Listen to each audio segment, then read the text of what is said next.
बिहार दरोगा परीक्षा के लिए करेंट अफेयर की तैयारी किस तरह से करें और महत्वपूर्ण टॉपिक कौन कौन से हैं, इस पर चर्चा करेंगे।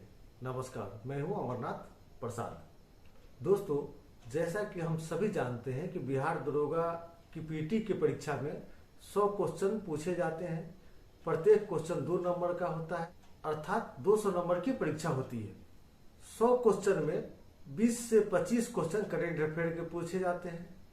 इसका मतलब हुआ 40 से 50 नंबर के सवाल करेंट अफेयर से आते हैं। बिहार दरोगा की परीक्षा में सफलता की सबसे बड़ी सीढ़ी करेंट अफेयर है, तो असफलता का सबसे बड़ा कारण भी करेंट अफेयर है।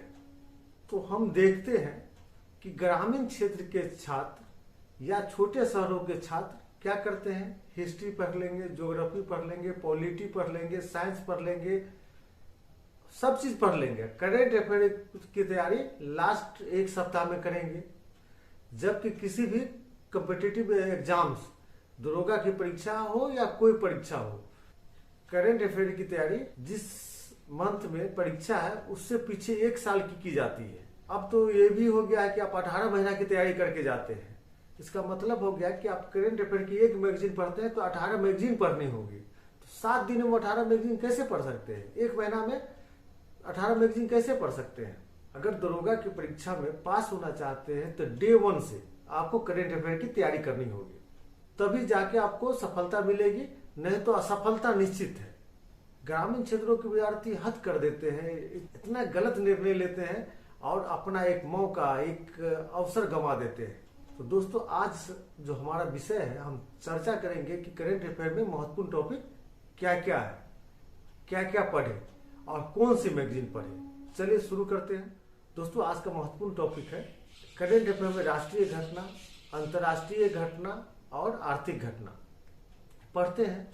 तो आप सभी छात्रों को करना क्या चाहिए, प्रत्येक मंथ वाइज राष्ट्रीय घटना को 1 बार सजा के लिखना चाहिए, अंतर्राष्ट्रीय घटना को 1 बार सजा के लिखना चाहिए, आर्थिक घटना को 1 बार सजा के लिखना चाहिए। उसके बाद अगला महत्वपूर्ण है जो आपको अक्सर परीक्षा में पूछा जाता है, सूचकांक।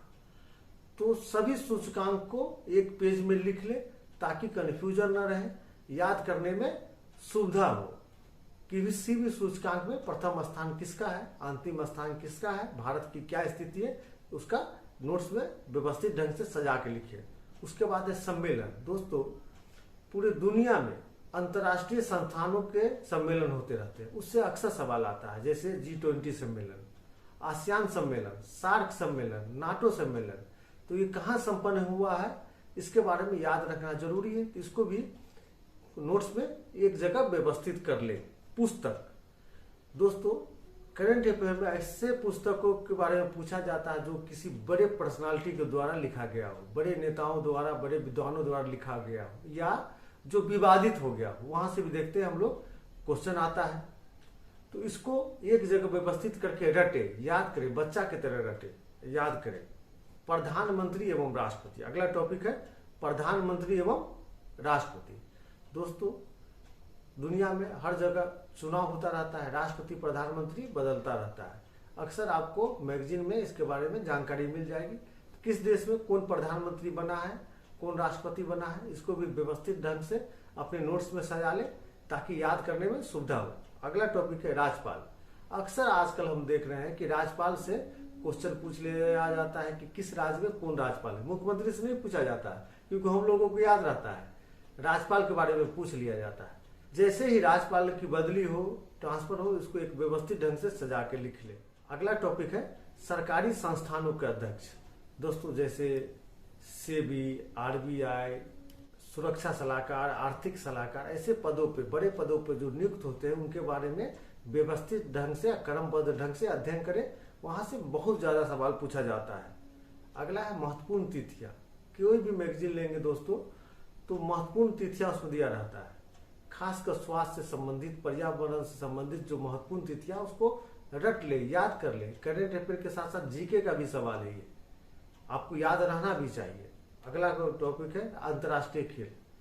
दोस्तों, अंतर्राष्ट्रीय खेल में इंटरनेशनल लेवल का चैंपियनशिप है, उसके बारे में याद करें। जैसे टेनिस में हो गया Wimbledon, US open, Australian open, इस सब के बारे में याद रखें। यहाँ से तो हारने वाले के बारे में पूछ लिया जाता है। किसी खिलाड़ी का संबंध किस खेल से है या वह किस देश से संबंधित है, इसके बारे में सवाल पूछा जाता है। इसको भी सही से पढ़े और अच्छे से पढ़े। इसके अलावा ऐसे ऐसे गेम भी होते हैं जो 4 साल पे 5 साल पे होता है, उसके बारे में विस्तृत अध्ययन करें। मान लीजिए कि आप 2023 में एग्जाम दे रहे हैं, कोई ऐसा गेम जो 4 साल पे होता है, 2022 में हुआ है, 2021 में हुआ है, तो आज भी आपको महत्वपूर्ण है। जब तक पुनः न हो जाए तब तक वो महत्वपूर्ण बना रहता है, उसको छोड़े नहीं। उसके अलावा है नोबेल पुरस्कार।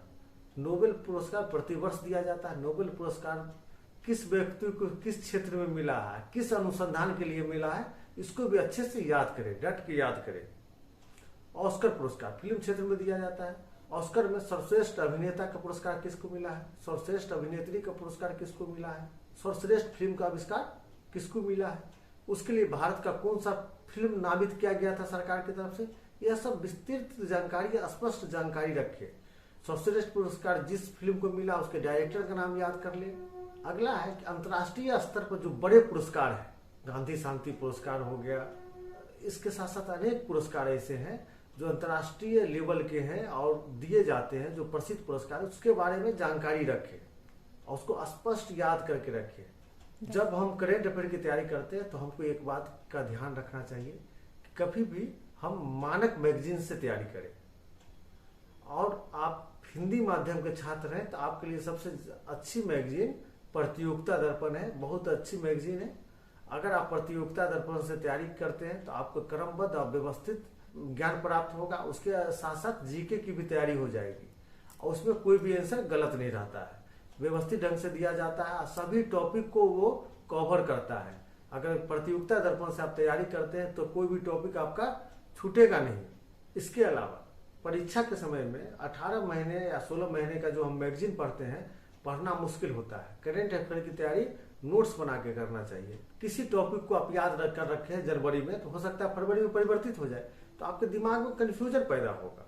तो जरूरी है कि उसको नोट्स बना के रखें ताकि एक जगह मिल जाए और आप करेक्शन कर सके। तो दोस्तों याद रखिए, दरोगा की परीक्षा में अगर सफलता चाहते हैं तो करेंट अफेयर की तैयारी बहुत अच्छी होनी ही चाहिए। उसके अलावा अन्य सब्जेक्टों की भी तैयारी होनी चाहिए। आपको फिर एक बार बता दें कि 40 से 50% सवाल करेंट अफेयर और भारतीय इतिहास से पूछे जाते हैं, जिसमें सबसे ज्यादा सवाल करेंट अफेयर से होता है। तो आप अगर सफलता चाहते हैं तो करेंट अफेयर की तैयारी बहुत अच्छे से कीजिए। बड़े भाई के तौर पे आपको हम सिर्फ मार्गदर्शन कर सकते हैं, सही रास्ता दिखा सकते हैं। काम करना आपका काम है, आपको मेहनत करनी होगी और इस मेहनत का मजा आपको भी आएगा। हमको सिर्फ इस बात की संतुष्टि होगी कि किसी भी छात्र को मेरे सलाह से कुछ फायदा हुआ है और उसको सफलता मिली है। समाज के निर्माण में हमको लगेगा मेरा भी कंट्रीब्यूशन कुछ है, हमारा भी समाज में अस्तित्व है। हम आपके उज्जवल भविष्य की कामना करते हैं। बहुत बहुत धन्यवाद।